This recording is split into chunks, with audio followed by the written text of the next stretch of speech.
Hey friends, hello and welcome back to this YouTube channel. In today's another video tutorial, I'm going to share to you on how you can fix if the design tab is not showing in your Microsoft Word. So without further ado, let's go quick into it.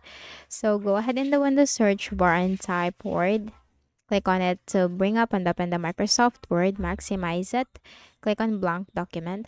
Now, as you can see right here in the tabs at the top, I don't have the design tab. I only have the file, home, insert, draw, layout, references, mailings, review, view, help, and the Acrobat. And how can we fix that? Or how can we enable again the design tab into our Microsoft Word? Click on the file tab, which is the very first tab on the left pane. Scroll down in the list of options and you will find more. Click on options. In the list of options right here on the left pane, you will find customize ribbon. And here you'll find customize the ribbon. Click on this drop down arrow and make sure you choose the main tabs. Scroll down to the D section and you will find design. To enable it, make sure to check the box next to it and then click on OK. And there you go, you have just enabled the design tab in your Microsoft Word.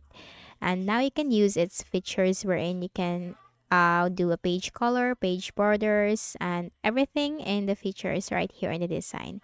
So that's it. I hope this video helped you. Kindly please do not forget to hit the like button and subscribe to our channel for more tutorials like this. Thank you for watching.